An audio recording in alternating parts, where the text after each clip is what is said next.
Good morning, citizens of Barbados. We are the loyal opposition.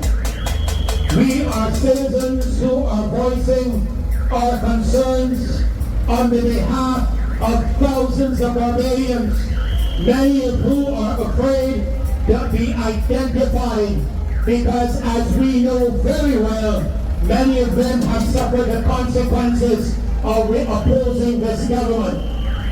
Dr. Haynes in the Senate of Barbados voiced concerns with regards to the matter in Hong Kong, and she was unceremoniously removed from Senate simply because she raised concerns.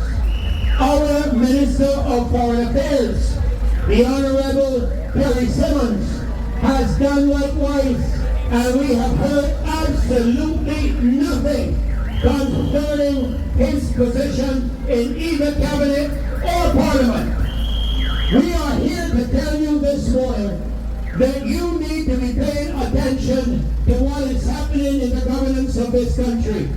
I watch you walking along the sidewalks of Bridgetown, many of you unaware of the fact that while you were partying, there are several bills that were passed through the House without your noticing it. One of them is the bill that the government has just had to pull back. I have had people try to convince me that they have not pulled it back. Well, let me explain to you what pull back means.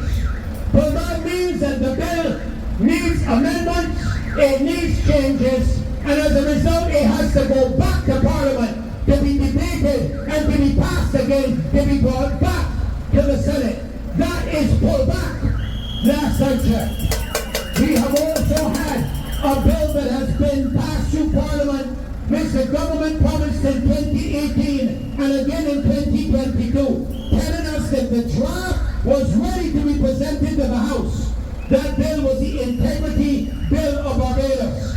It was passed in Parliament, I believe, in 2022. It was passed in the Senate in 2022. And it currently sits in 2025 on the President's desk, awaiting to be proclaimed. The excuse that the Prime Minister has given is the same one that we are hearing today for every bill that has been passed through the House. What is that excuse?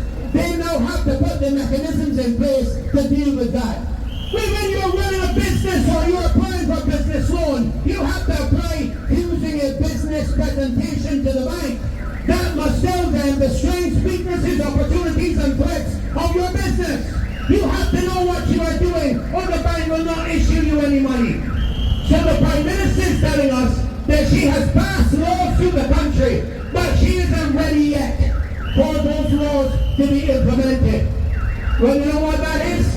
In our realm of business, it is called poor leadership, poor planning. That is what it is. And you may remember, Prime Minister Arthur warned this country, especially when there were members of the opposition at the time, who called on the then leader of the opposition, Mr. Arthur, to come back and take over the leadership of the opposition.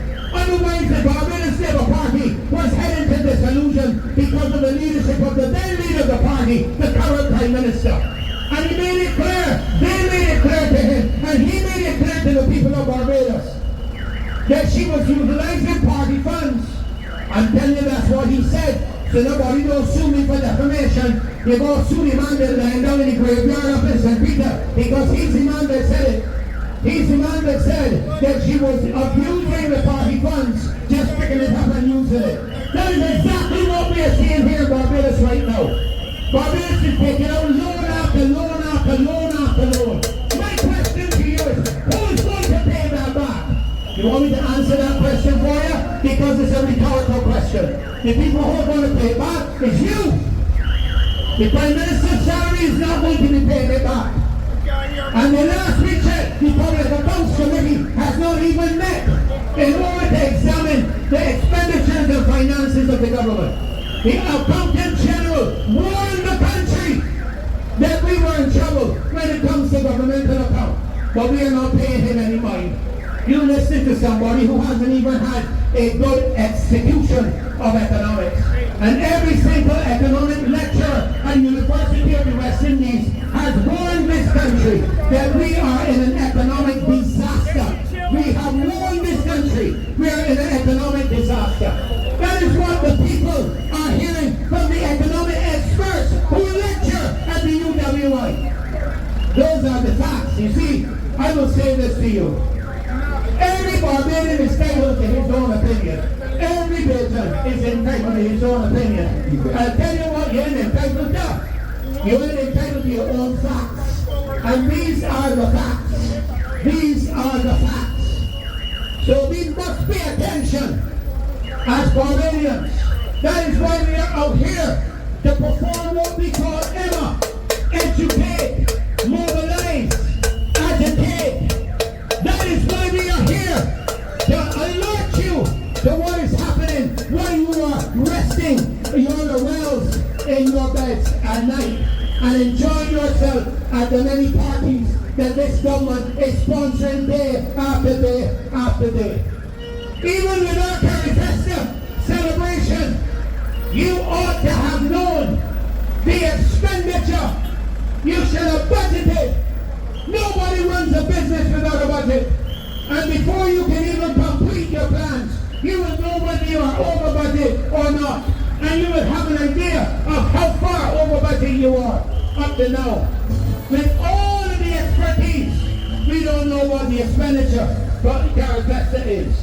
And the Prime Minister has the audacity to stand in the United Nations yesterday and make the comment that when truth is ignored, when they do not have truth, trust is affected. I will tell you, that is the first honest statement she has made. Barbadians, wake up. The UK has woken up. America has woken up. Australia is waking up. Europe is waking up. Please, don't let the only people in the world who will be said of us, we are not waking up.